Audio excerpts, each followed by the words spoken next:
ஜார்க்கண்ட் மாநிலத்தில் ஜேஎம்எம் தலைமையிலான இந்தியா கூட்டணி பெரும்பான்மைக்கு அதிகமான இடங்களில் முன்னிலை பெற்றுள்ளது.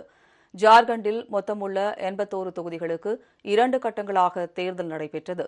இதில் ஆளும் ஜார்க்கண்ட் முக்தி மோர்ச்சா தலைமையிலான இந்தியா கூட்டணியும் பாஜக தலைமையிலான தேசிய ஜனநாயக கூட்டணியும் மோதின.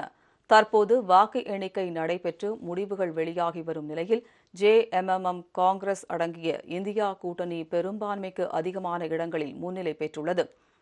ஆட்சி அமைக்க 42 தொகுதிகள் தேவை என்ற நிலையில் அக்கூட்டணி 50க்கும் மேற்பட்ட இடங்களில் முன்னிலை வகிக்கிறது. தற்போதைய நிலவரப்படி ஜார்க்கண்ட் முக்தி மோர்ச்சா 30 இடங்களிலும் பாஜக 27 இடங்களிலும் முன்னிலையில் உள்ளன. ஜேஎம்எம் கட்சியில் இருந்து விலகி பாஜகவில் சேர்ந்து தேர்தலில் போட்டியிட்ட முன்னாள் முதலமைச்சர் சம்பாய் சோரன் சேரைக்கல்லா தொகுதியில் முன்னிலை பெற்றுள்ளார்.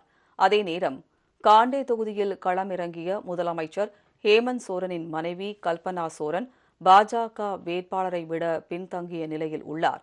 கேரள மாநிலம் வயநாடு மக்களவைத் தொகுதி இடைத்தேர்தலில் காங்கிரஸ் கட்சி சார்பில் போட்டியிட்ட பிரியங்கா காந்தி 5 லட்சத்துக்கும் அதிகமான வாக்குகளை பெற்று முன்னிலையில் உள்ளார்.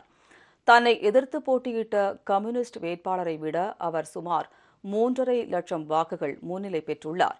பீகார் மாநிலத்தில் நடைபெற்ற 4 சட்டப்பேரவை தொகுதிகளுக்கான இடைத்தேர்தலில் முதன்முறையாக களம் கண்ட பிரசாந்த் கிஷோரின் ஜன்சுராஜ் கட்சி 4 தொகுதிகளிலும் பின்னடைவை சந்தித்துள்ளது. இதேபோல் மேற்குவங்க மாநிலத்தில் 6 சட்டப்பேரவை தொகுதிகளுக்கு நடைபெற்ற இடைத்தேர்தலில் அனைத்திலும் மம்தா பானர்ஜியின் திரிணாமுல் காங்கிரஸ் கட்சி வெற்றி முகத்தில் உள்ளது.